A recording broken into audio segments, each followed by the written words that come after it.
أعوذ بالله من الشيطان الرجيم. We seek refuge in Allah from the accursed shaitan. Bismillahir Rahmanir Rahim. In the name of Allah, most merciful, especially merciful.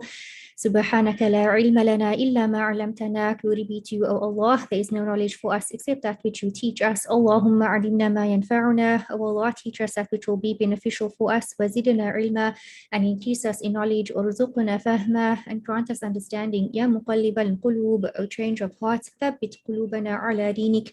Keep our hearts firm on your deen. Allahumma ja'al a'malana khalisatan liwajhik. O Allah, grant our actions to be done sincerely for your sake. Wa la taj'al fiha haddan lighayrik. And let there not be in them a portion for other than you. Ameen. Ya Rabbil Alameen. Assalamu alaikum wa rahmatullahi wa barakatuh. And a warm welcome to Muslims Connected session tonight on keeping the spark alive in marriage. Before we begin, just would like to remind you or let you know of our other activities and programs. Muslims Connected will also be hosting a talk on narcissism and narcissistic personality disorder by Dr. Nahla. We've had her before when she spoke about trauma bonds, and there were a lot of questions about narcissism. So we'll be hosting that on the 12th of December. And then we have homosexuality from an Islamic perspective, presented by Sheikh Ahmed Al-Azhari, and that will be on the 15th of December. I will be posting the link in the chat box in a moment, where you can register for those two webinars. And then we also have Arabic classes that's going to be taking place. We've gotten a lot of positive feedback on all of our Arabic classes. So do sign up for those Arabic classes if you are interested in learning Arabic. I will post that in the chat right now. Also, if we have any questions on tonight's session, then please post them in the link to the Google Doc so that we can keep you anonymous. So you don't have to say, please keep me anonymous, because you will be anonymous. I will not know, no one will know who you are and what you know, who the questioners are. So feel free to ask absolutely anything, obviously related to the topic. So I will now post those links. And then a warm welcome to our presenter this evening, Mr. Edris Khamissa, who will be facilitating tonight's session on keeping the spark alive in marriage.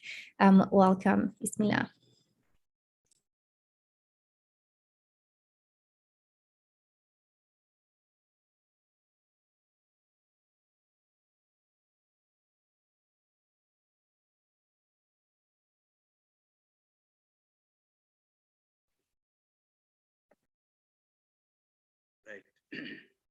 In the name of Allah, the Beneficent, the Merciful, the Lord of all the worlds, to whom we belong and to whom is our return.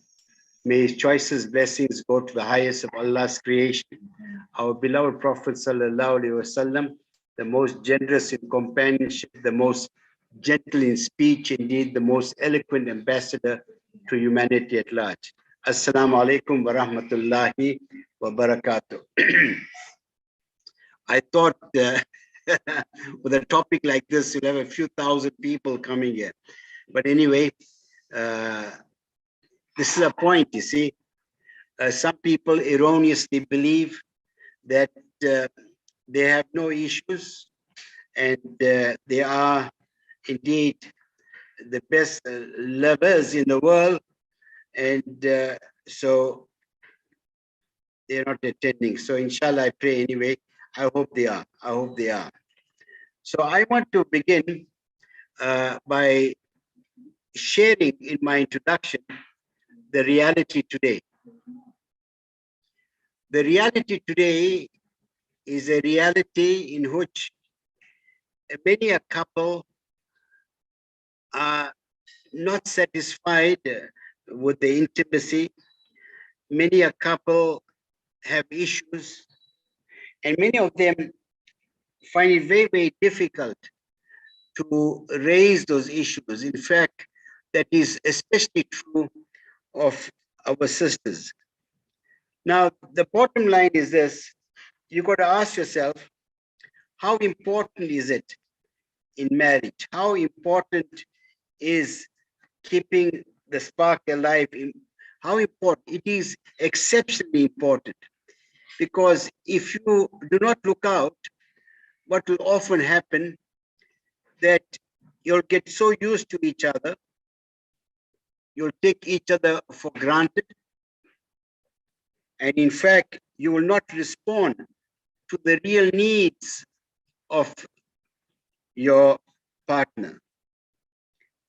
And the reality also today, our lives are very, very stressful. Often the mothers and the fathers are working and they are under a lot of stress. And with the pandemic and whatever associated with it, has had a big impact on the personalities of the individuals. Many of them from an extrovert, they become introverts. Many of them who were gregarious are no more socializing. And so this is an issue. And you've got to bear in mind that when you have a stressful life, and if you do not manage your stress, you are going to have very, very serious issues. Now, we need to speak about this. I mean, how do you manage your stress? What do you do? And I would say to each one of you that amongst the first things you need to do is to acknowledge that you are under stress. The second thing is you cannot pretend that life will be okay and you do nothing about it. But thirdly, of course, you know, prayer is a wonderful antidote to stress. But more than prayer, when I say more than prayer, I don't mean something more important than prayer, is something that we have taken for granted in the marriage situation, that you need to speak to your spouse about it. And you need to pray together. You need to speak to your spouse because psychologists have said revealing is healing. It is cathartic, it's emotional. And when you speak about intimacy, they must understand intimacy is between the ear. It's here in the mind. So you've got to do something about it. And when you do speak to your spouse about it, we would expect from her a sympathetic ear, one of understanding and one of empathy. Now, the other reality today is this, that when couples have issues, and if these issues remain unsolved, if they've been swept under the carpet, and if you are in the situation of conflict, it's going to subvert you, subvert your energies in the intimacy of the bedroom. So what is important is this, that you must not carry issues from the past. You got to deal with it. Of course, there are some issues, where there's only a point of difference and that's it, it's part of it. And in fact, I want you to know that in a marriage where the husband and wife agree on everything, then that's an unhappy marriage. Can you believe that? It's an unhappy marriage. Yes, you should be able to disagree, but you must not be disagreeable. Now, what are the other factors in terms of our reality today? The other factor is that I think many of us do not understand the respective need of your spouse. We make assumptions. If she does not communicate to you, you think everything is fine. But the day in which the issue is raised, then suddenly you get a shock of your life. So I think it's important to understand that the only way you can understand that is if you leave the doors of communication open all the time.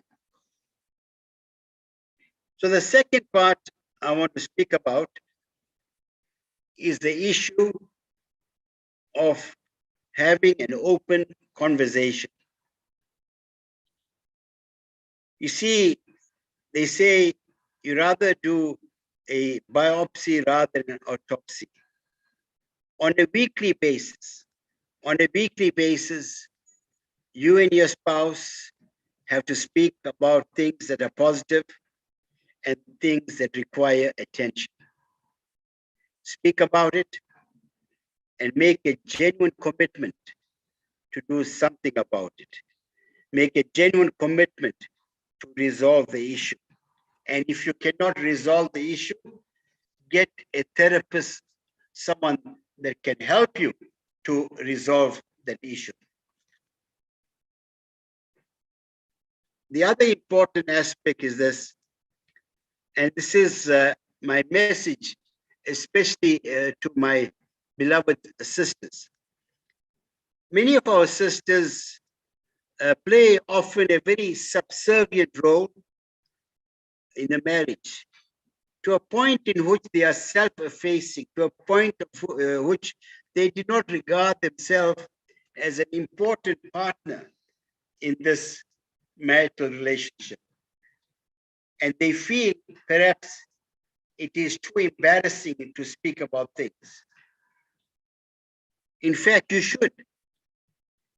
Even if your husband does not ask you, you should. You should tell him, you know what, when you did this today, oh my gosh, I really enjoyed it. I found it stimulating. I found it exciting. And in that way, you are giving a feedback. And similarly, he could do the same thing. Now, the point that I want to make to all of you, you mustn't assume that to put a spark, to sustain a spark means necessarily of how frequently you are intimate. No, it's not about frequency. It's about the time you engage with each other and the time in which both of you really have a time of your life. And this is a very, very important aspect, a time of your life. And inshallah, I'm going to give you, some ideas about how that can be done.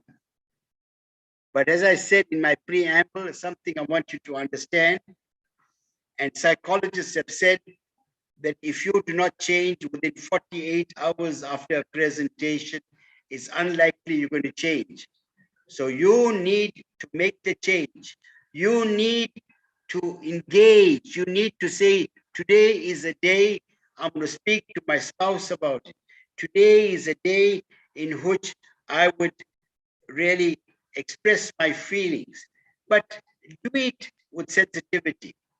You know, a lot of men think they are virile, they're macho, I am the man, right?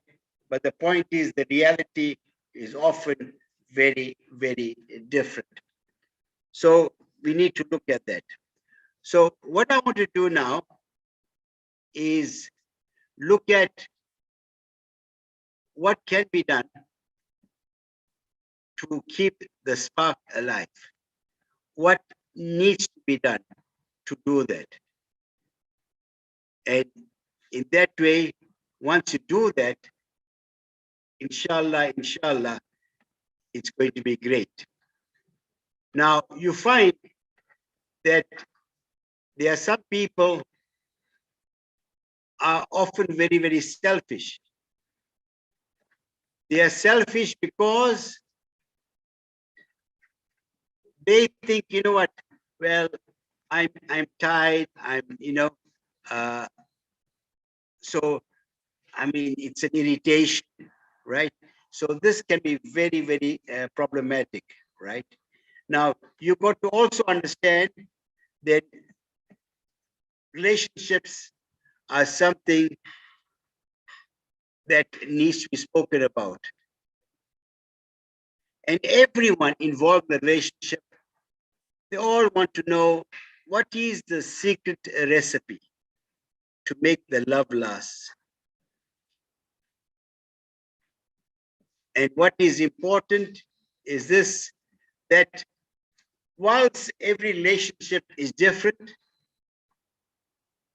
you need to speak to those individuals who are married for a long time, and they tell you what they did to make it exciting. One of the things is this, that when it comes to the marital bed, as it were, you must try to be as adventurous as possible. Of course, within the Sharia limits, because if you become predictable, it's going to be a problem. It's going to be a problem. And the bedroom is a very private space.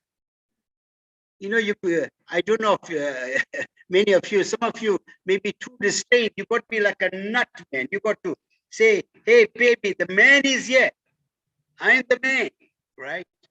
So it's important that you shed your inhibitions. Another important thing is this, that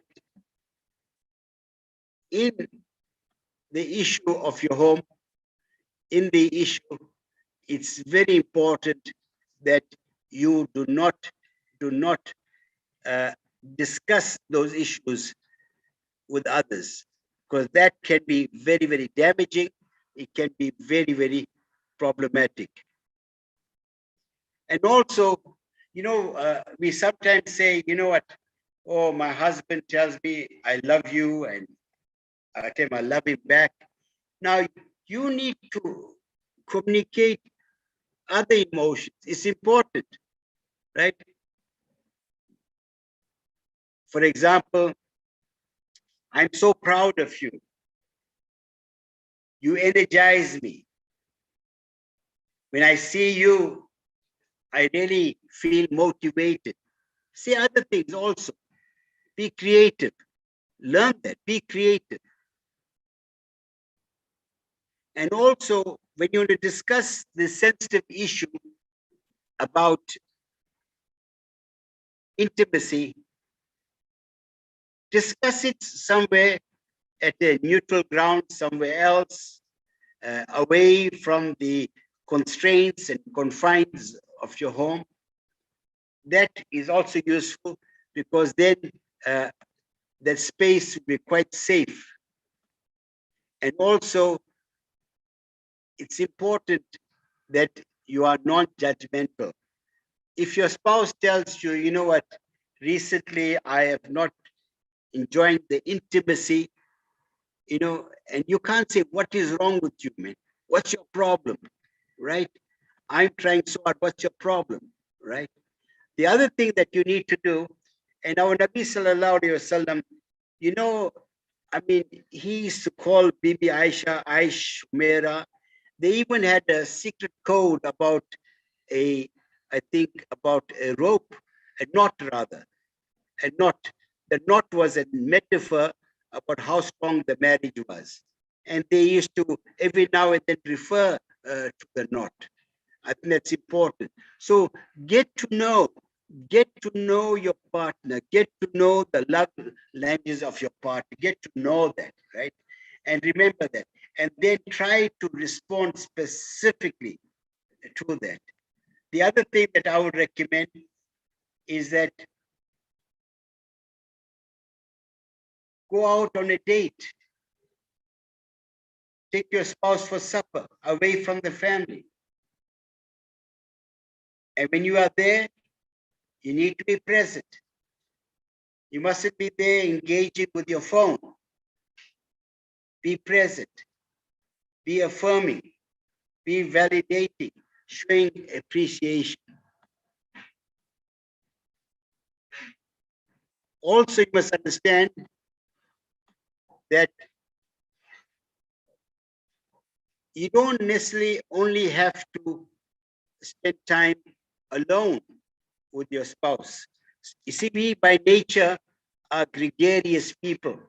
It's very important to go out. When you go out, when you feel, come back home, you feel a sense of exhilaration, and always try to do new things. Right? And also, it is critical that you speak about the issue about sex.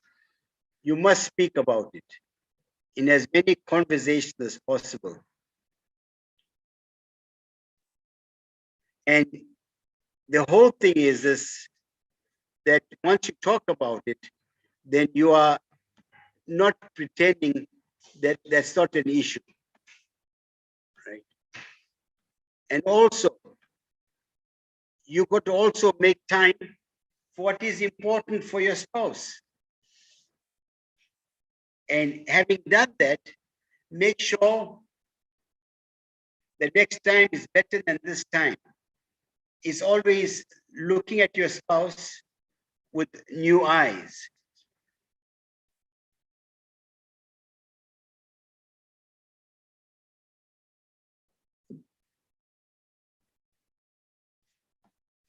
I mentioned to you already,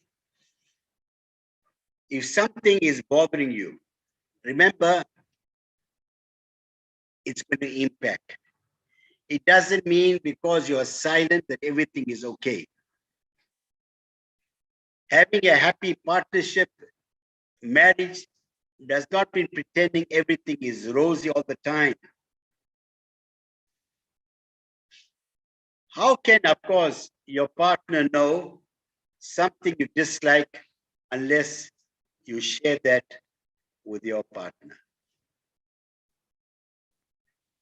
And remember this, the biggest mistake many people make is that they only go to the bedroom when they want to sleep. Do not go to the bedroom when you are tired. Go there a little earlier. You can have a conversation, whisper sweet nothings, and that itself would energize you, will energize the physical aspect of that relationship. And it is very, very critical for us to do that. And the other thing that is important is that you must regard the marriage, you must regard it as an important thing in your life. Otherwise, it's going to be problematic. Now, very important that every day when you come in, you must come in excited, energized. Of course, there are days when you're going to be tired. They are human, you know. We're not Herculean. We are human. So when you come home and you need to speak about your day. And also send messages to each other. Right? The beautiful emojis these days, right? Send those messages to each other. And inshallah, if you can do that, it will make a very, very big difference. So I'm going to just stop here for a moment. And if there are any questions so far, I'm prepared to respond.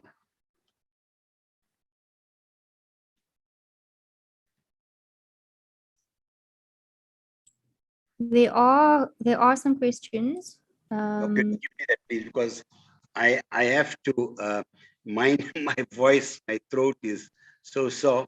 So I'll rather take some questions now. Could you share that with me, please? Okay. How are you supposed to know what your partner expects from you if you are trying and it's not good enough? I think this it's a frustration that many people experience. And I think, you know, here it's important either to see a therapist or to assert yourself and to confront that issue.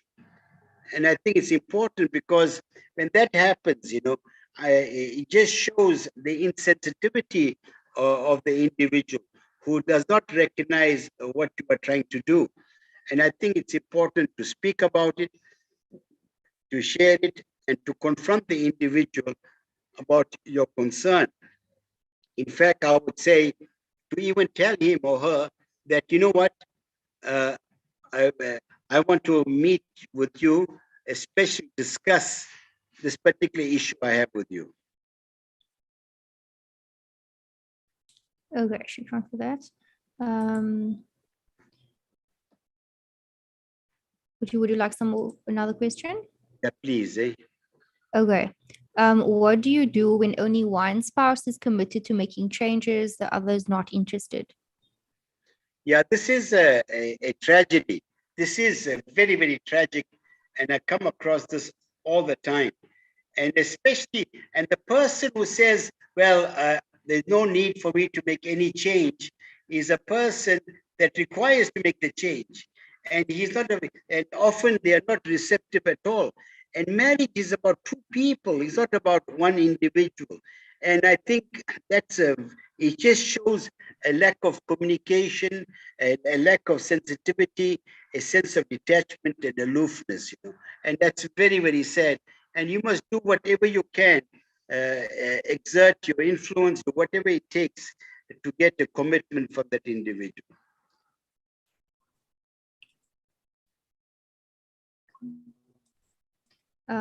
How do you deal with a spouse who doesn't listen to you for what you say, but listens to what they think you are saying? Yeah, this is the whole point, you see. The point is in life, you have to be present when you are talking to someone, right? You must be present. And being present means that you listen. You do not make, you see, once you begin to speculate and make assumptions, you are bound to be wrong. And I think, you know what, by the person doing that is really stripping the other person of their dignity. And it's very, very sad that some people continue to do this. Okay. Somebody asks, what is your opinion on family involvement on one's marriage, and to what extent do you cut out the background noise to focus on your marriage? Yeah, you see, it all depends on the kind of family that you've got. And if the family is objective and they have, say, wisdom and they could guide you, it's fine, And therefore, one of the things that I recommend to couples before they marry, they must decide before they marry who they would like to engage if there is an issue or a potential conflict. Okay, great. The next question can maybe lead us back into the rest of your presentation. So the questioner asks, when the adult children have married and moved out, what sparks are kept alive after 36 years of marriage? Remember this is an important thing, that you can keep your sparks alive until you die. That's a reality. It's all in the head. It's about your attitude. It's about your attitude. I've seen people in their 80s being so romantic, flirting with the wife, winking at her and telling her, how's it, baby, how's it, and all those things. You can do it, right? We are really afraid sometimes to lower our guard. We want to be prim and proper, put on a facade. And this is something, when the kids are gone, then it's a time to really re-energize yourself. You know what they say? You never retire, but you refire. Okay, shukran for that. Are you going to continue with the rest of your presentation, or are we just going to go straight on? I'd rather answer questions, and there are no questions that I'll continue a few minutes, right? Okay, no, there are some more questions. How can my husband and I eliminate phones? He spends too much time playing games instead of talking to me. I really need help. One of the things that I always recommend, every home should make sure you have a family routine. And in that routine, I mean, as soon as the man comes home, the wife comes, whatever, the phone is kept for charging. And at a particular time, they can look at it if there are any messages there, and it should be kept back there. Now, this phone is really an intrusion. It really, it contributes to the cognitive dissonance. It really impinges on relationships. You become so preoccupied with it. And I think, you know what, it basically, if that intrudes into the marital life, then sadly, you're giving little or no respect to this noble institution. Okay. How do you make your partner feel loved? Is it different according to every individual? Yes, it is different. Like you find some partners will like their spouses to express it, to say, I love you and all of that. Others will like their spouses to demonstrate it, right? Others would purely like the spouses just to be there with them, give them a hug. So it's important that you communicate exactly how you like to be, how you like someone to show you emotion. And that is very, very important because everyone is different. Every person has unique needs, and we need to understand that.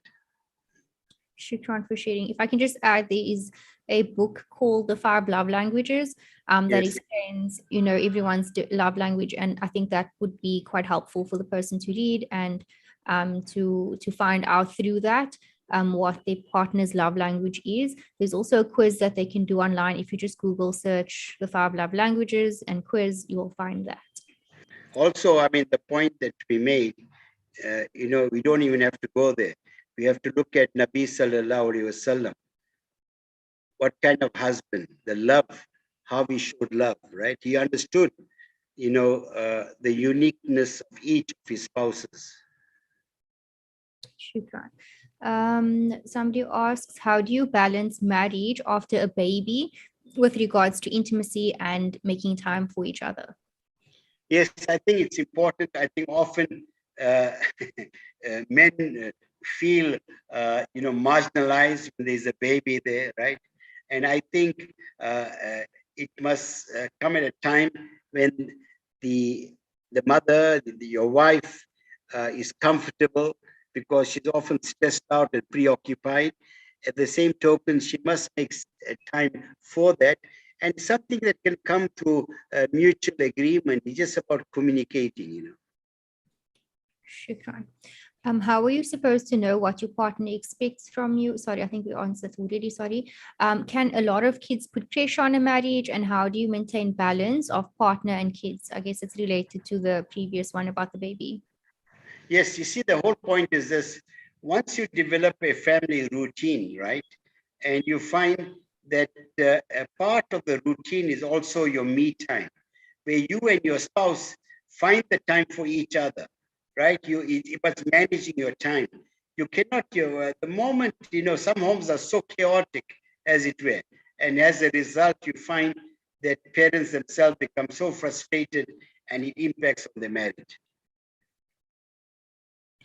How important is kissing daily as well as when becoming intimate? My partner refuses to kiss me at all. It affects my intimacy. Kissing is such an important aspect, of that intimacy. And he must understand that, often men are merely concerned about the act itself, right?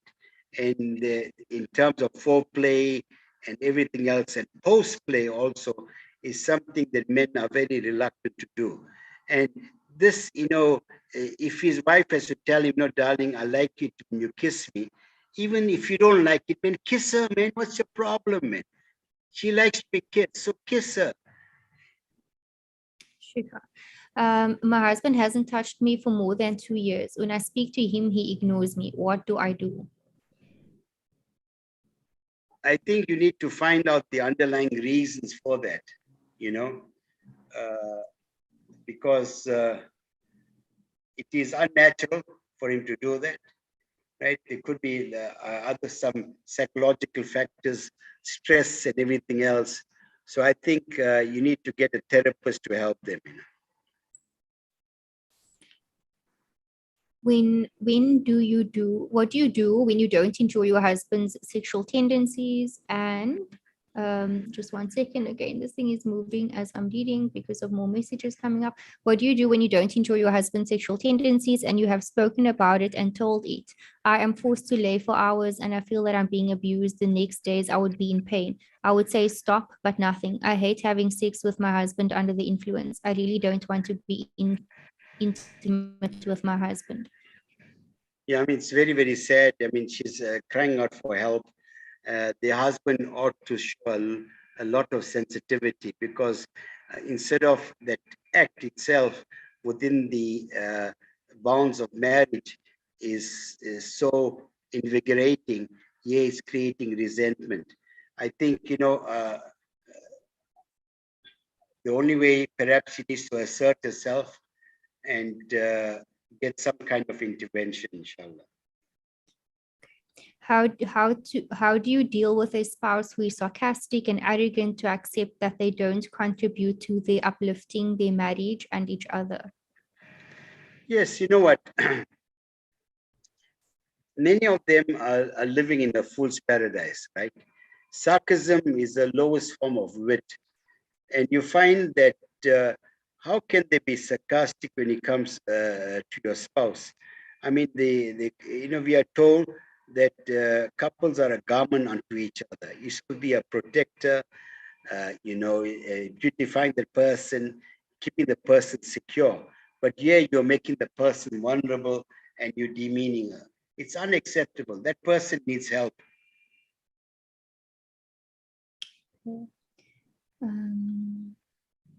My husband has no interest in physical intimacy other than our relationship is fine. He's my best friend. We have spoken about it and he says that that's just the way he's built. He says he can go without intimacy for months, but he does love me. Our marriage has been this way for 20 years together. Yeah, but then again, I'm not doubting his love for her, but then again, does he not have a responsibility to respond to her needs? There should be some kind of compromise there, inshallah. Okay. How does a couple come back after constant lies and breaking of trust? Spouse is willing to forgive, but it's so hard to believe that anything is real. All good things feel like the lead up to more heartbreak. In fact, I don't know whether the person is hinting at issue of infidelity and all of that, because that can really have a profound impact on the marriage itself, right? So I think it's important they would need, it's quite clear that both of them do not know how to handle this. So they need to get help. They need to see someone that could advise them and help them come to terms with it. As a convert Muslim married outside of my culture, is it possible to face challenges between the families if mine is not Muslim? How can I keep up the good relationship with my non-Muslim family and my spouse? I think you need to be civil and polite, at least the least you can do to do that. But when it comes to cultural differences, it can be problematic. So I'm not too sure what was the agreement between you and your spouse in terms of each other's cultures. And this is often a situation that causes a lot of contestation and struggle. And I think it's about talking about it and then coming to some kind of compromise. My husband doesn't put in any effort after many suggestions. He also has health issues and withdraws totally. He has a tendency to strip me of dignity when I make suggestions to do good things. How to deal with this? Yeah, you see, when it comes to these aspects, when they show this kind of insensitivity, it's very, very important to get someone, an outside help, to intervene, to mediate, and to resolve these issues. Otherwise, you know what?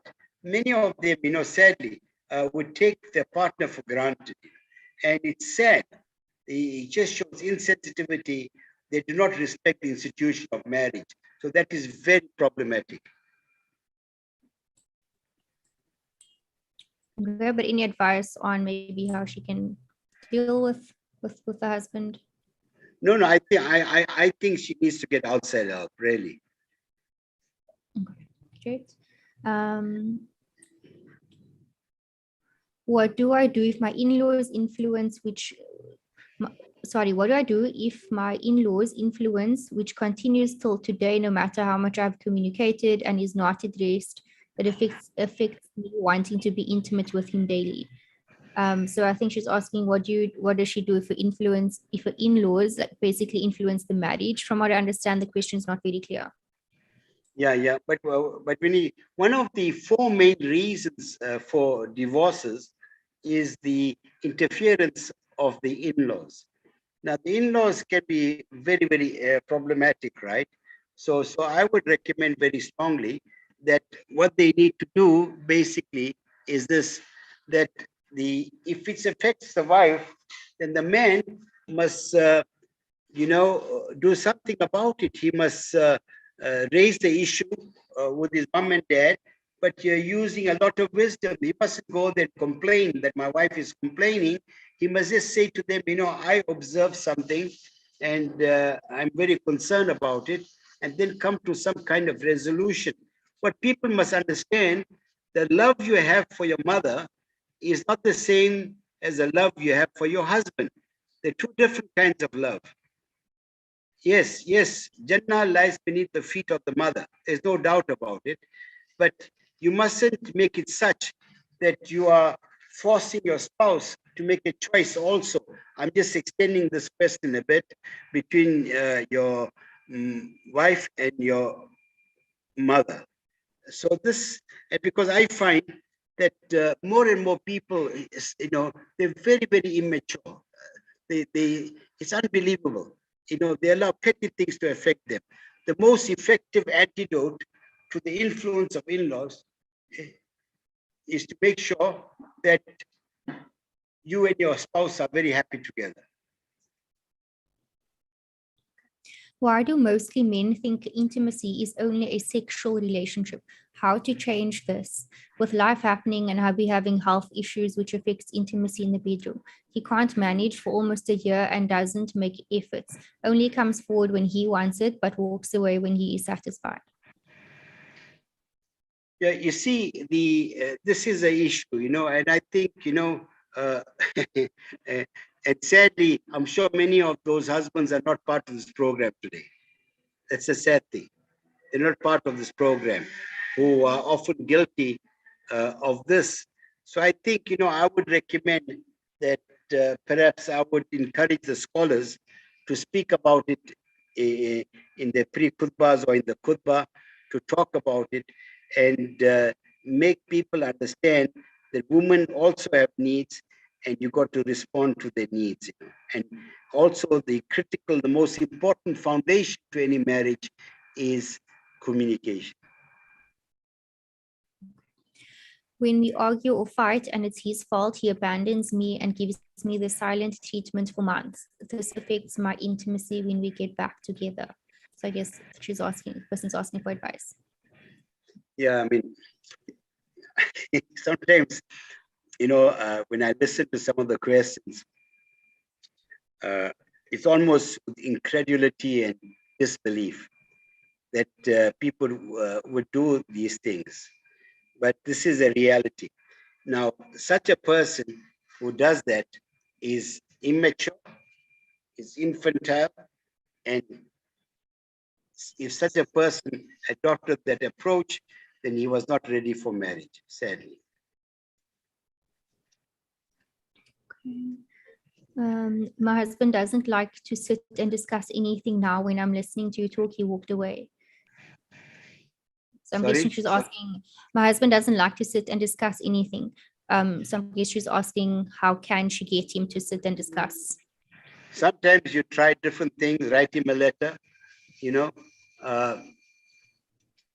insist that you want to go for counseling, do all these things. And you got to assert yourself. You're not obliged to remain like this, it's not fair. It's not fair on you. So it has to be discussed, and you need to call someone, maybe the family or anyone else, to intervene. Okay. How to get the spark back after a baby? It's very easy. Be yourself you were before the baby, right? Re-energize yourself. Do not get so consumed by parenting that you neglect marriage, right? Slowly. Islam is about gradualism. Be slow, and inshallah, everything be fine. I feel my spouse concentrates more on intimacy after we come back together than communicating about why we went apart, and I feel used. Is this normal? No, you mustn't really feel used, but which I can understand. But lots of people do that. But the important thing is this, that if you feel that way, it's very important to talk about it and to allow your husband to express himself to you. I have been for counseling for years. I'm guessing with my husband, he refuses to change his attitude. How to deal with this? I feel so defeated that I want to give up on my marriage for 16 years as there is no respect. I guess she's asking any advice. Okay, maybe go to another counselor. You understand? I mean, all counselors, each one has got a particular style or flair. So go to someone else that might be, perhaps he might be more receptive to that person. I asked my wife. Yes? Sorry, you know what? I just got 5 more minutes, really. My throat is sore today, really. I'm just battling it out. But no problem. Maybe I can I can maybe just go over the rest of the questions, so that's okay, inshallah. Somebody asks, I asked my wife to make a move on me and let me know if she is in the mood. She did so once 15 years ago, and I rejected her because it was the middle of the night and I was fast asleep. Is this wrong of me to expect this from her and haven't done so again since? I'm guessing the wife hasn't done that again since then. Yeah, that can be off-putting, who's made the move? It's your spouse, and sometimes you have those impulse, those urges, and you need to respond to that, right? Anyway, listen, I've got to go. Allah bless you all. I want to apologize. No, my voice is failing, and I've got an important webinar tomorrow morning. Shukran. Assalamu alaikum wa rahmatullahi wa barakatuh. Jazakallah khair. Allah grant complete shifa. Ameen. Jazakallah khair. Assalamu alaikum wa rahmatullahi wa barakatuh. Okay, so I will be continuing to answer the rest of the questions and maybe just go back to some of the questions to answer them. So this question was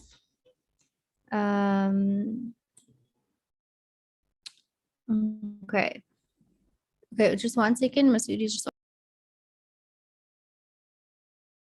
okay. Masood just giving me a question from the YouTube. Somebody asks, if a husband does not pay anything towards a marriage financially, he only spends on his kids from previous marriage, can he still be part of the wife's inheritance financially? Okay, this question is not related to our topic tonight of keeping the spark alive in marriage. This is more of a fiqh question, so I'd advise that you ask that to a mufti or a maulana or a sheikh and those kinds of things. So I will go back to the other questions on our Google form. Okay. So I just want to go back to this question of the person who says, I'll ask my wife to make a move on me and let me know if she's in the mood. And she did so once 15 years ago, and I rejected her because it was in the middle of the night and I was fast asleep, and then she hasn't done it since then. So 15 years is like a really long time to go by, and you not address this issue. But again, like the saying goes, the best time to have planted a tree was 20 years ago, but the second best time is now. So I guess that, you would have to, I'd advise that you bring that up again with her, maybe take her out on a date, and speak to her and say, I really appreciate it if you sometimes made the move and it wasn't just me all the time who did this. It's nothing to feel shy about or ashamed about or anything like that. And yes, obviously she must have felt rejected because that's what she did, and you did reject in that moment. But maybe you can just go back to say it's not, and just explain that I was literally fast asleep. If I was awake, if it was a time where I was awake and while rested or available, then I absolutely would have loved you to do that, and have that hard conversation, and then we'll try it out. But you've got to be the one to initiate that conversation, and like I said, in a nice environment. So like perhaps take her out on a date, which would be a really nice thing to do, as Uncle Idris advised as well.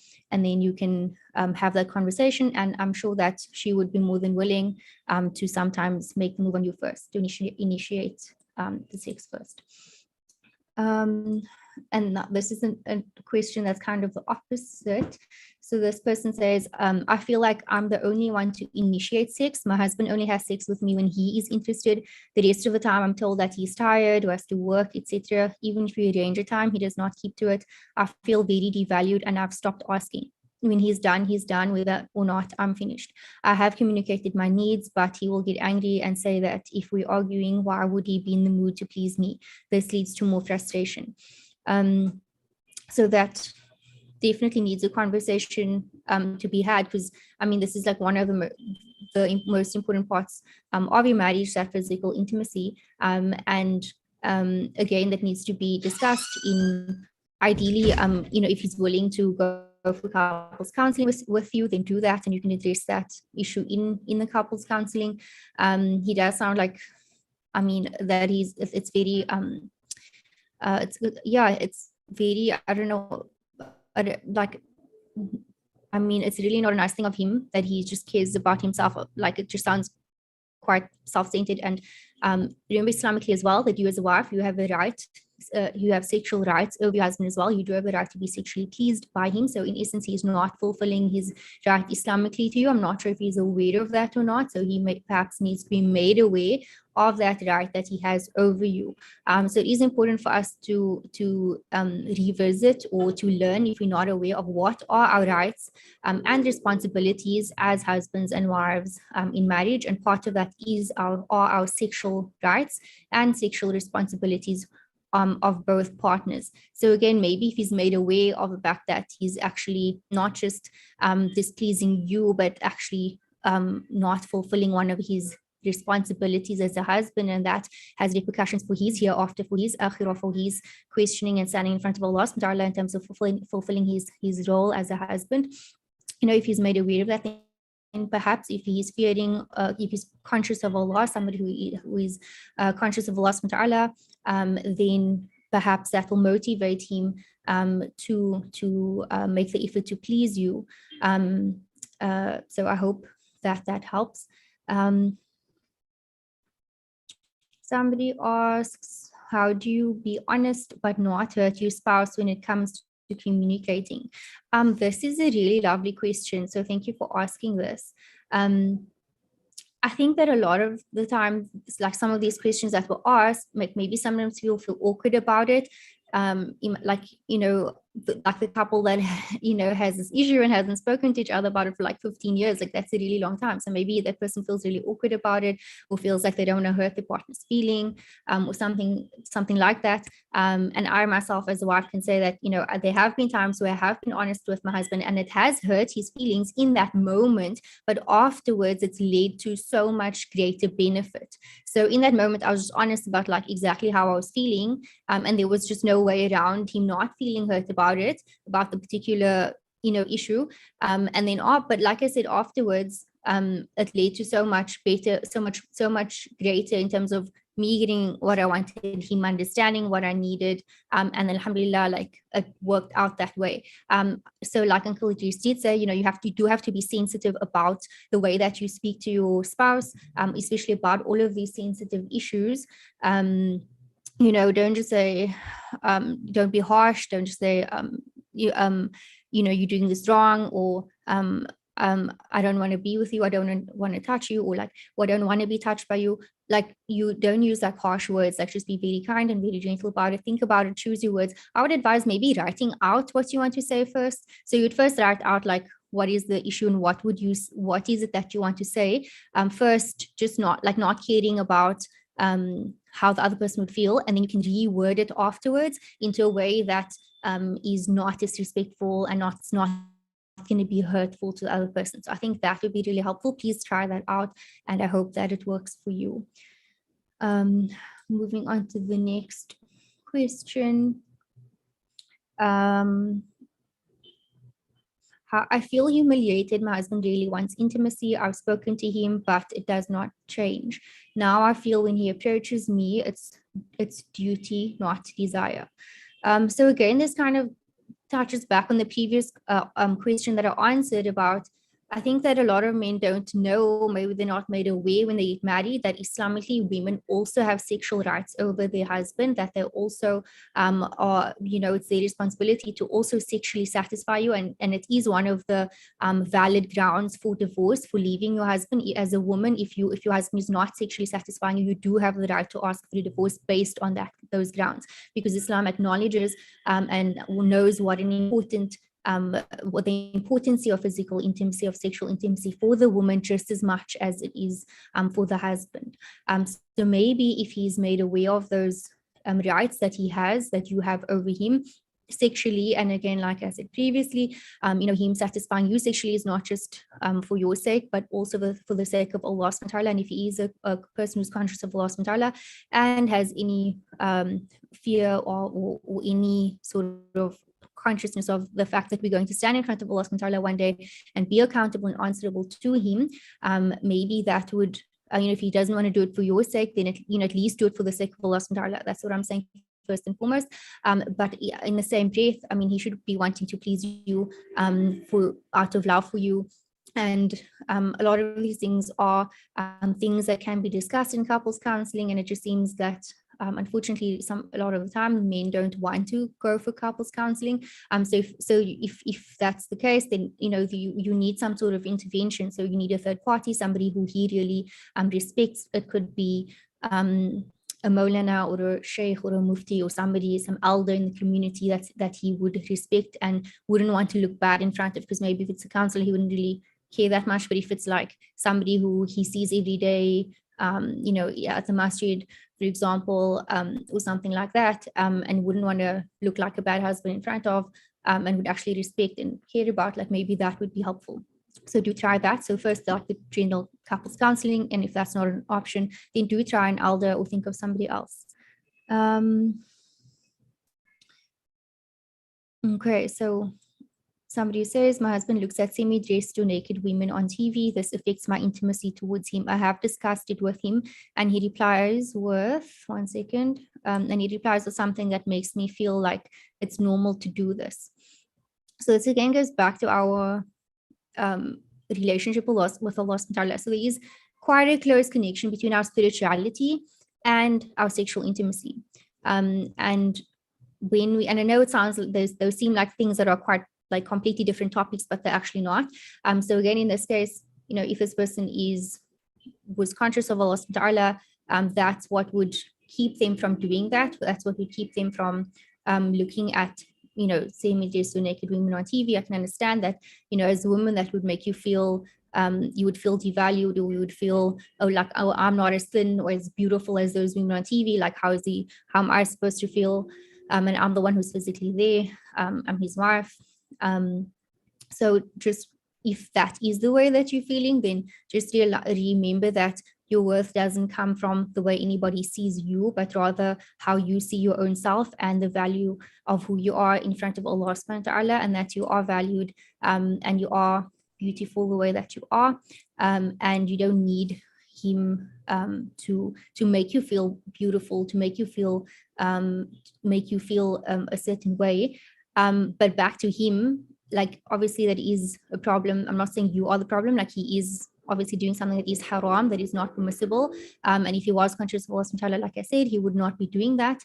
And you need to speak to him. And, if you're saying that you have spoken to him and he doesn't listen, then again, you would need a third party, somebody else to speak to him about his activities. So even though if he replies with something makes you feel like it's normal to do this, even if something is normal, it doesn't mean that it's halal. It doesn't mean that it's permissible to do, right? So he needs to be made aware of that, that what he's doing is not permissible and it's not pleasing to Allah subhanahu wa ta'ala, and he needs to stop doing that. And if not, then you can go for your couples counseling or discuss it with a third party, and inshallah you'll come to some sort of negotiation and conclusion with regards to that. Somebody asks, is there maybe a sexual book that we can maybe buy to learn how to sexually please each other? Yes, there is. Maybe I'll just write it in the chat box. It is by a Muslim author. Well, there's loads obviously by non-Muslim authors. There is maybe you can message me and I can just send you I have a PDF of a book specifically for Muslim females, written by a Muslim female author. So you can message me for that. And if you are on Instagram, there's somebody you can follow, and he's got about 3 books that he's authored. And like I said, it is a Muslim man that's authored this book. So I'm just going to write his Instagram name on here, and then you can check out his books. So his name is Habib Akandi. Okay. He actually has courses that he presents as well. I'm not, so I'm just, that is just, and again, like I said, there's lots of non-Muslims, and you can just message me on Instagram as well. I'll just put my name on there, and then I will, and then I'll send you the link to download the book, or I'll send you my number and just send it to you on WhatsApp. And that's a book that, I was sent before getting married, and I sent it to other people before they get married as well. That is specific to Muslim females, because remember, not everything out there that is possible to do is permissible Islamically. So we do need guidelines Islamically. Just give me 1 second as well. I just need to reply to a message, and then I will be back with you. If you do have any more questions, please do add them to the form. I think we might just have a few questions left, and then I will be with you, and then we will answer all of them.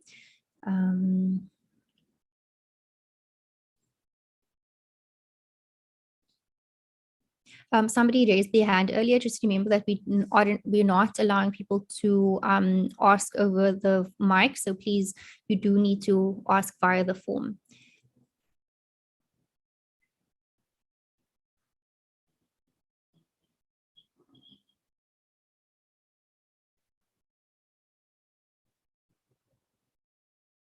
Okay, I'm going back to the form now to answer the rest of the questions.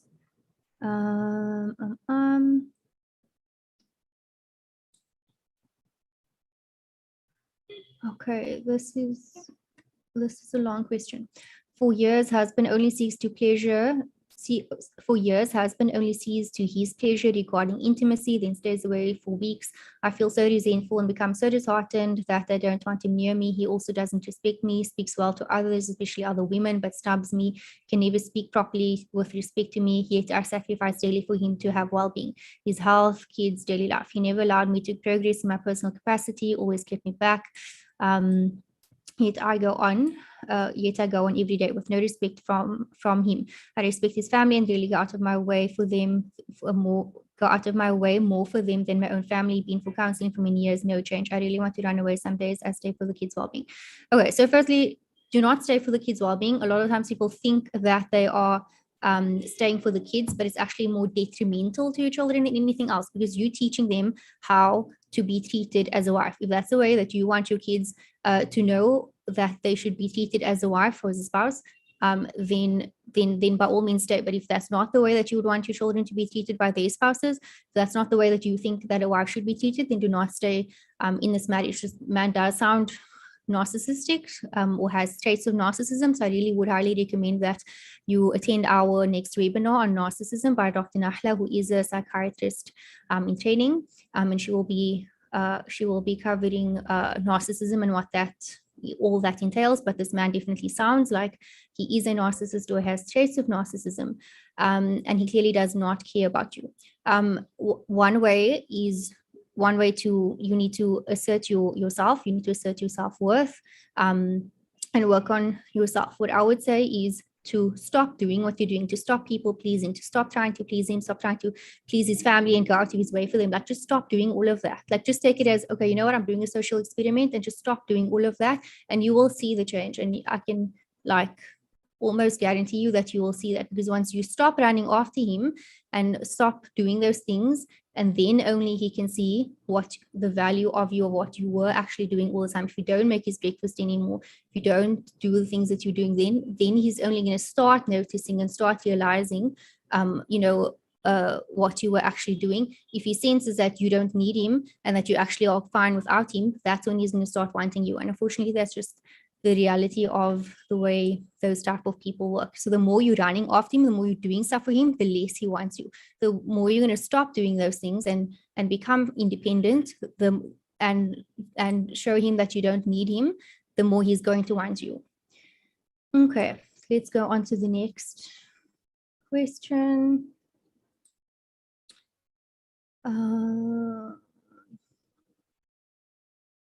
Okay, somebody asks, what is considered healthy in terms of number of times per week or month for sexual intimacy or relations? Okay, so I'm just going to give from the Islamic perspective, the minimum that, you can go with, like, without having sex would be 4 months. So even like when men would, in the time of Prophet ﷺ, would go away for jihad, it wouldn't be for more than 4 months at a time. So that's like the bare minimum, basically, or the maximum amount of time you can go without having any sex.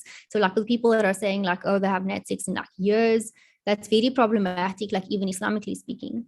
But in terms of what is healthy, I wouldn't say there's like a specific number of times, because it really does vary for everyone. Remember, everyone has different sexual needs. For some people, once a week is what fulfills them, is what they need. Some people, once a week is fine, and that's healthy. If they're having sex once a week, then they're happily married, they're happy with their sexual intimacy, and that's great.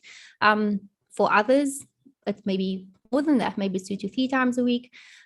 So you kind of need to have that conversation with your spouse and figure out what that is for you guys, for you two as a couple. There can be challenges when one person has a higher sex drive than the other. So say, for example, somebody needs sex every single day, and for the other person, they're fine with having sex once a month. So that's problematic. So that's when you're going to have to negotiate and come to a compromise of like, okay, look, having sex every single day is just way too much for me, and for the other person, having sex just once a month is obviously way too little for the other person.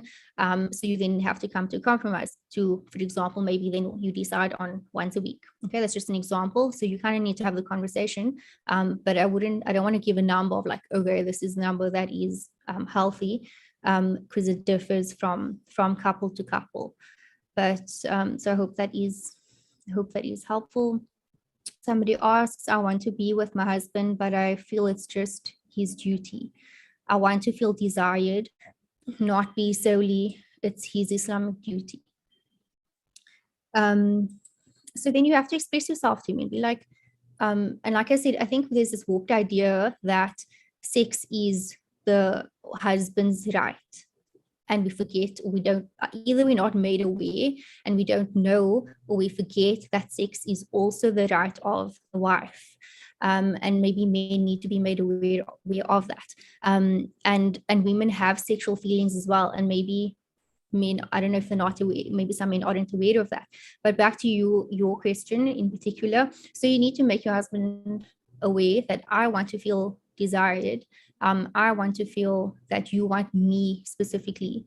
And he needs to then set the scene for you. So he also needs to put in the effort, and this is part of keeping the spark alive in marriage, that it shouldn't just become a chore or a duty. You shouldn't have to feel like it's a duty. Like he should also put in the effort to, sometimes do the candles and the rose petals and spray nice perfume and make you feel like put you in the mood and make you feel like you want to have sex with him instead of just feeling like it's just a duty. Our spouses are garments for us and we are garments unto them. So it shouldn't, it's like, I don't understand. It's hard for me to fathom why these conversations are not being had, or why they seem so difficult to be had. When you are married to each other, like, you should be able to be open with each other and just express exactly how you feel. And I think it might go back to also one of the other questions that was asked of, how do we be honest without hurting feelings? So do that activity as well, like I said. Write out exactly what it is that you wish you could say to the person, to your husband, sorry, and then maybe reword it afterwards in a way that's not going to be hurtful to him, but still express your feelings that, look, I want to be desired. Like, you need to put in some effort as well.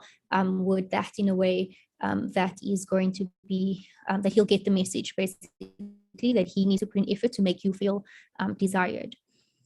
What's more? Using YouTube, okay. Books.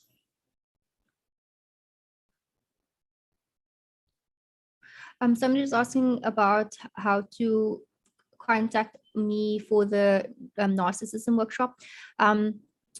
Please WhatsApp message Mas'ud. So I'll put his number in the chat, so don't go away. And then just WhatsApp message him and he'll help you with regards to registering for that.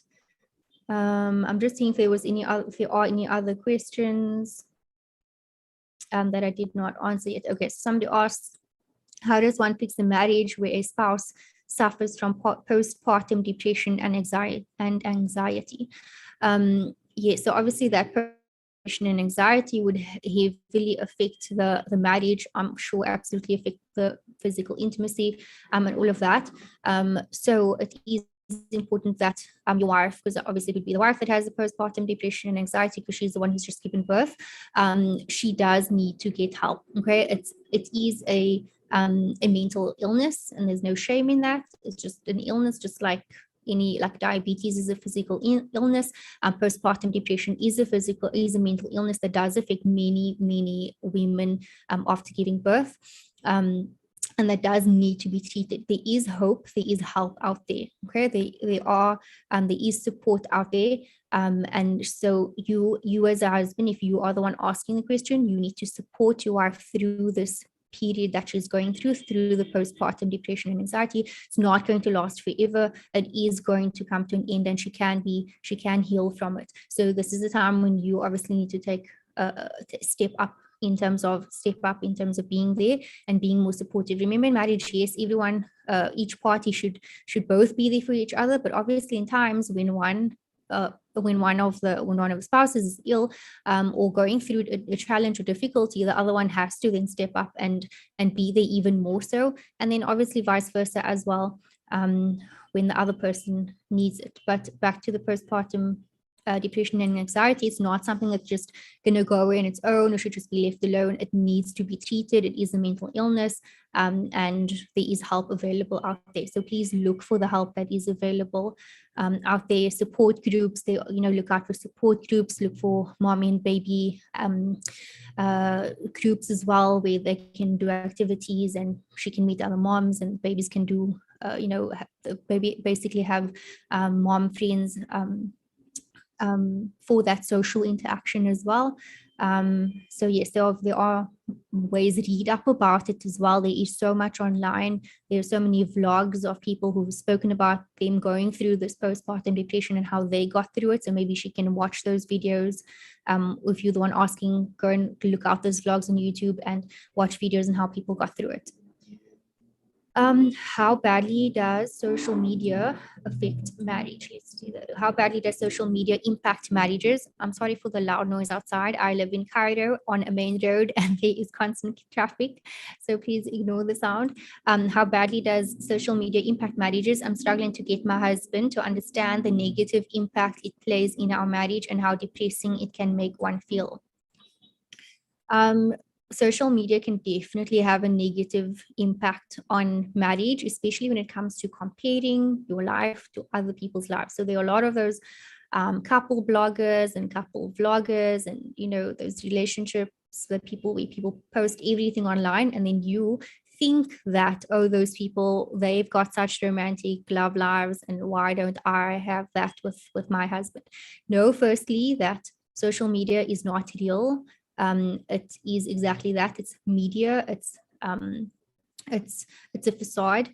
People only put out their best photos. They only put out their best moments. They only speak about the good times, and don't show the arguments and the fights and all of the behind the scenes. So firstly, don't be fooled by what is going on when you see those happily married couples on Instagram or Facebook or wherever, and know that there are there's like, it's not real, and there's not only good times, and there's like a lot behind it. And don't compare yourself. That was my point. Don't compare your marriage to marriages that you see on social media. Otherwise it can definitely be very destructive. Even just watching like romantic movies, for example, you watch these movies and it's so sweet and so cute and it's all feel good, but then you end up thinking to yourself like, oh well, why doesn't my husband do that for me? Like, why doesn't he do these things that I'm seeing all of these romantic movies? So I would advise that you limit or don't watch romantic movies, so that you're not influenced by them, and so that you don't have them impact your marriage. She says, I'm starting to get my husband to understand the negative impact it plays in our marriage and how depressing it can make one feel. So I'm not fully understanding your question, whether you're saying that like he's on social media and that's what's causing the negative impact, or if you on social media, or you both on social media, I'm not sure. Yeah, so if you're struggling to get him to understand, then maybe get him to understand in a different way. Maybe send him a YouTube video about someone speaking about this, or the impact of social media on marriages and the various ways social media impacts marriages. Like, for example, I just shared one way of like comparing yourself to other people.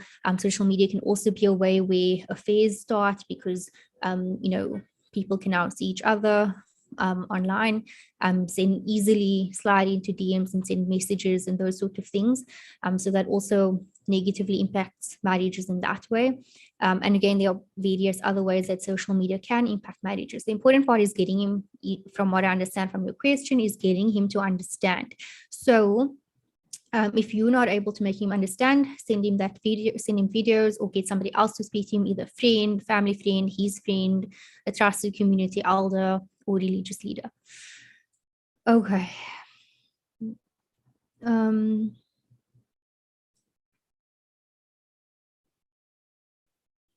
Okay, so somebody asks, many call with burning issues. I believe it's necessary to build in a telephonic counseling service where those who raise issues can turn to get some interim guidance on how to approach their problem. We need to be aware that there are two sides to a story. Perceptions are often from both sides, therefore must establish premarital counseling services as at that point, both parties can be open to it, and marriage counseling, often one part feels threatened, so buy-in not readily responded to as beneficial to both. I'm guessing she's saying, and as marriage counseling, often one part feels threatened, so their buy-in is not readily responded to as being beneficial to both of them. And counseling from an Islamic perspective. This person says that I'm a marriage guidance counselor, want to establish such a service with a multidisciplinary team. So that is great. I'm glad that you have messaged in. Please send me your contact number, and we can make that available perhaps on that. Premarital counseling services, there are those available, and I agree that people should do that before they get married and know how to navigate things when things come up in their marriage. Myself and my husband did go through premarital counseling, and it was quite helpful. So going into marriage, there weren't any like surprises or like, oh, I didn't know you do this, or I didn't know you feel this way about this, or whatever, because it was like, okay, before marriage we said this is how things are going to be. If we disagree, this is how we're going to go about it, etc., etc. And I also feel very passionate about people getting married the right way Islamically, because that also prevents many of these issues as well, because often the times people just date and fall in love and then they get married, and then then only after getting married, shaitan now pulls away. Before getting married, shaitan tends to beautify this haram relationship. And then once people get married, shaitan throws away. And now the couple is left with, all of the negative effects of the haram relationship that they may have had before getting married. And even if people do get married Islamically, without going through that process of premarital counseling, they also wouldn't then cover many important aspects, such as how are we going to deal with disagreements when they come up? Are you willing to go for couples counseling? Because many of these women are saying they're willing to go for marriage counseling, but their husbands are not willing to go. So had they been for that premarital counseling and had some sort of contract in place that said, should anything arise, then disputes arise in our marriage, we both agree to go for premarital counseling. For marriage counseling. So it is something my husband and I covered as well in our marriage contract, if I remember correctly, about addressing these kinds of disputes and so forth. Okay. Somebody says, comment using endearments, calling spouse instead of name also helps in a relationship. One constantly has to work in one's marriage, talk with respect and make time for each other, buy small gifts for them. So yes, the endearments, Uncle Edris did mention that. So he said that, like Prophet ﷺ used to call Aisha, radiallahu anha, Humayra, which actually means red, because she was fair skinned and her face would blush. And that's why he gave her that nickname, or that term of endearment. With regards to the other things that you're mentioning, like the making time and the small gifts, so that really comes down to the 5 love languages, which the last time, if you attended, I also recommended those. Recommended reading the 5 love languages. It's something that is actually like something so serious that you shouldn't go into marriage not knowing what your husband or your partner's love language is, because it definitely affects the way that you show love and the way that you receive love, the way that you perceive love as well. So just a simple example that I already mentioned the last time, if your husband's love language is acts of service and yours is words of affirmation, when he's doing things for you, in his mind he is showing you love, but in your mind, you're not feeling loved. In your mind, you don't feel loved, and the reason is because he is showing you love in his love language, not in your love language. So just being educated about this simple thing, and you can read the book, buy the book, do the quiz online, and figure that out. It will really, really help your marriage, inshallah.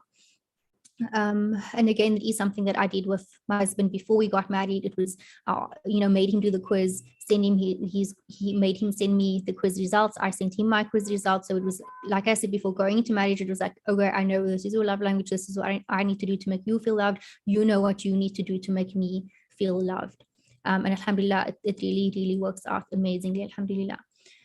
I'm just going to go through one last time and see if we have any questions. Oh, I think I need to put my phone number in the chat box before anybody leaves. So I need to put Masood's number in as well. So I'll put my WhatsApp number that you can contact me on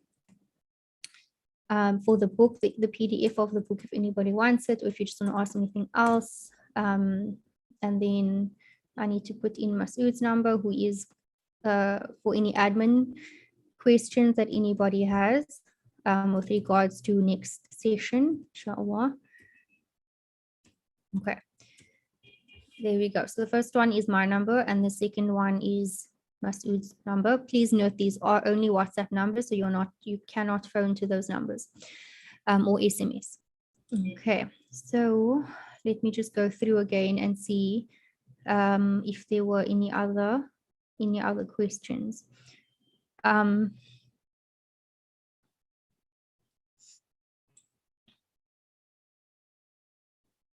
We are actually in the process of getting somebody to speak specifically about sexual intimacy in Islam. So, we're just waiting for the person to confirm with us the date and all of those things, because there has been a lot of questions specifically related to sexual intimacy.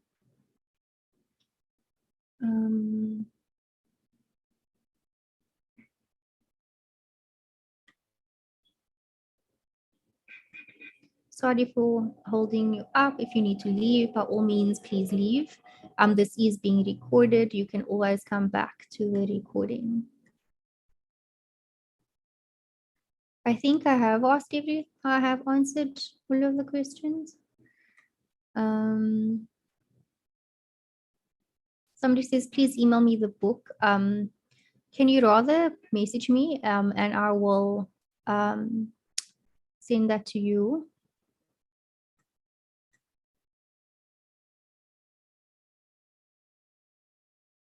Somebody says he is worried about my money I earn.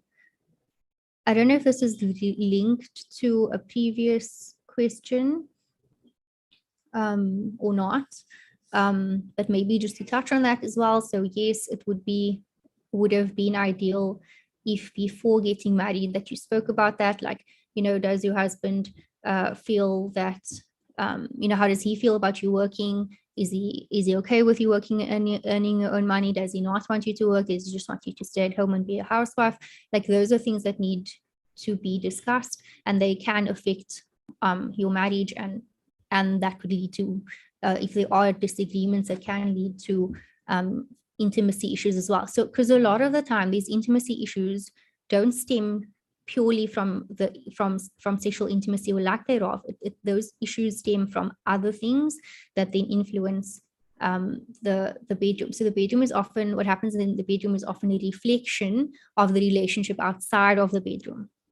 That's what we need to understand. And like, you know, Uncle Edris alluded to as well, it's oftentimes underlying issues that then affect sexual intimacy. So that those underlying issues, they need to come to the fore and be discussed. And once those are resolved, then once those underlying issues are resolved, then the sexual intimacy will also improve, inshallah.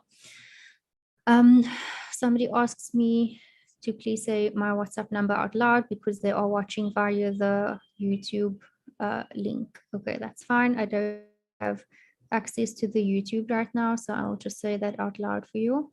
Give me 1 second. I have answered all the questions, so we will end right now in a few moments. If anybody has any final questions, please send them through. Again, if you are premarital, I mean, if you are a marriage counselor, you are welcome to send you details. If you are especially a Muslim, practicing Muslim marriage counselor who does premarital and marriage counseling, then do share your details with me. I won't mind sharing it if anybody asks for contacts, and just say which area you are in, because we have people from all over South Africa and many times other parts of the world as well.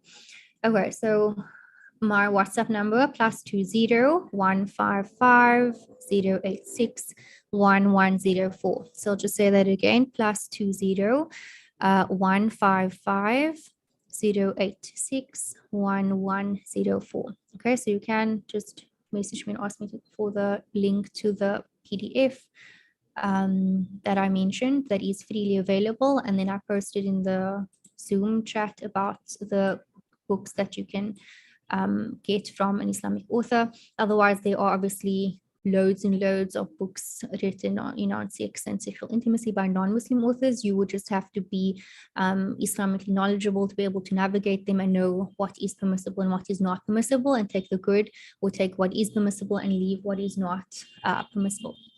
Okay, any final questions from anybody before we leave? Nope. Okay, let me just check the Zoom. Okay. Remember, Uncle Edris is also open to anybody messaging him. I don't think he's provided me with his number this time around, but again, just message Masood, and if you should be on the WhatsApp group, so you can just ask him for Uncle Idris's number if you want to contact him as well for any, you know, if you want to ask him any questions or want his advice, etc., etc. So I just saw somebody raise their hand now again, so just remember, we're not, unfortunately, not taking questions in the Zoom chat via audio. So you do need to go into the chat. Let me just post it again if I need you, because maybe if you joined late, you wouldn't have seen, wouldn't have the link. So just posted it again one last time. I'll just wait literally a minute or so, see if there's anything else. But if there isn't, if nothing comes through in the next few seconds. I will close over here. We make dua that Allah subhanahu wa ta'ala guides all of our marriages and that He softens our hearts and purifies our hearts and guides our hearts to please our spouses, sincerely for the sake of Allah subhanahu wa ta'ala, sincerely for His sake. May He guide us and guide our marriages and protect our marriages and protect our ummah, and increase us in every form of goodness. I ask of you that you forgive me if I said anything wrong or anything inappropriate or anything incorrect. And also accept gathering here to talk live in our marriages, sincerely for His sake. And end of saying subhanakallahumma bihamdika nashhadu an la ilaha illa anta nastaghfiruka wa natubu ilaik. Assalamu alaikum wa rahmatullahi wa barakatuh.